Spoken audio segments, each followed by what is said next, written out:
আজকে যেই সংগঠনটাকে সরকার নিষিদ্ধ করে দিছে, রাষ্ট্র কর্তৃক নিষিদ্ধ হয়েছে ছাত্রলীগ। আওয়ামী লীগের রাঘব বোয়ালরা পলাতক, শেখ হাসিনা পলাতক, মামলা হচ্ছে। অনেক ভালো ভালো মানুষও কিন্তু ভুয়া কিছু মামলা খেয়ে ফেলতেছে, যদিও এগুলো নিয়ে কাউন্টার হবে, প্রটেস্ট হবে।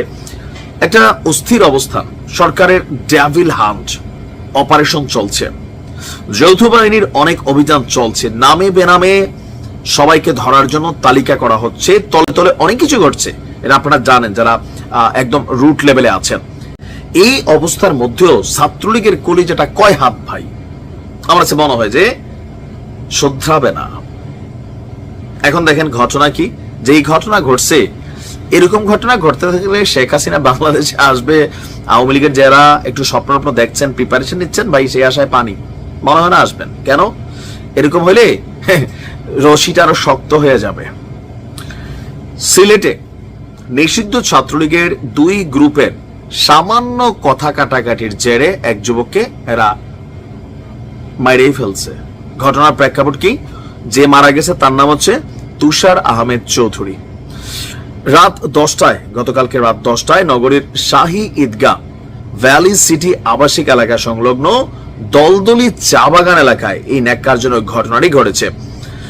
নিহত তুষার আহমেদ চৌধুরী নগরীর রায়নগর বসুন্ধরা আবাসিক এলাকার অ্যাডভোকেট সাজেদ আহমদ চৌধুরীর ছেলে এবং ছাত্রলীগের কর্মী ছিলেন। তিনি আত্মগোপনে থাকা সিলেট মহানগর আওয়ামী লীগের যুগ্ম সাধারণ সম্পাদক বিধান কুমার সাহার সক্রিয় সদস্য ছিলেন বলে জানা যায়। বিধান দাদার গ্রুপ সিলেটে খুবই বড় একটা গ্রুপ ছিল। জানা যায় হত্যাকাণ্ডের 2 ঘন্টার মাথায় জাবেদ আহমদ নামে এক যুবককে আটক করেছে পুলিশ। আর স্থানীয়দের বক্তব্য যে দলদলি চা বাগান এলাকায় ছাত্রলীগের 2টা গ্রুপ এখানে এসে আড্ডা ফাড্ডা দিত, বা তারা এখানে এসে সময় কাটাতো সামহাউ। আচ্ছা, এখানে সামান্য কথা কাটাকাটির জেরে তুষারকে ছুরিকাঘাত করে আপনার তার সাথে সতীর্থরা। এই সময় চা বাগানের শ্রমিকরা বাঁচাও বাঁচাও চিৎকার শুনে এসে রক্তাক্ত অবস্থায় তুষারকে উদ্ধার করে সিলেট ওসমানী মেডিকেল কলেজ হাসপাতালে নিয়ে যান। আর সেখানে নিয়ে গেলে ডাক্তার তাকে মৃত ঘোষণা করেন। আর এই ঘটনায় যাকে আটক করা হয়েছে তাকেও ছাত্রলীগের কর্মী হিসাবেই কেউ কেউ বলছেন কমেন্টে, আবার কেউ কেউ বলছেন না দুর্বৃত্ত, কেউ কেউ বলছেন তারই বন্ধু বান্ধব, এর বাইরে অন্য কেউ না। এখন এই যদি অবস্থা হয়, এমনি অটো মামলা খাচ্ছিল। এবার আসেন বিএনপির সময় এরকম কিছু ঘটনা হইতো, কমিটি নিয়ে কোন্দল লাগে তারা তৎকালীন প্রেক্ষাপটে মারামারি করতো, একজন আরেকজনের মার্ডারও করতো, আবার আপনার কি বলো যে মামলা দিত। যখন বিএনপি শুনলেই মামলা হয়ে যেত, তখন আবার বিএনপির মামলা দিত। এখন এই যে ছাত্রলীগের যে কোনো একজন নেতারে আরেকজন নেতা মাইরা ফেললো, মামলা কার বিরুদ্ধে হবে? ছাত্রলীগের আরো বহু জনের বিরুদ্ধে হবে। বিধানের এ গ্রুপ বিধানের বি গ্রুপের মামলা দিবে।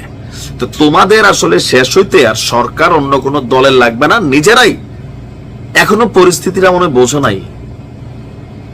ক্ষমতায় থাকতো অনেকবার বুঝাইছি যে একদিন বাবা অনেক খারাপ পরিণতি হয়ে যাবে, এই পাংখা পুংখা ভাঙা ফেলবে।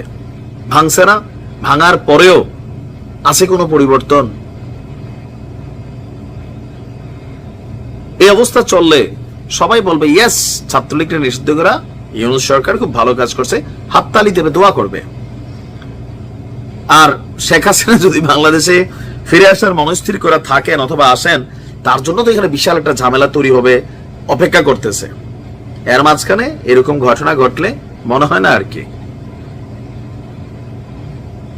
সাবধান হইতে হবে, সংযত হইতে হবে, মাথায় রাখতে হবে। ভালো থাকুন।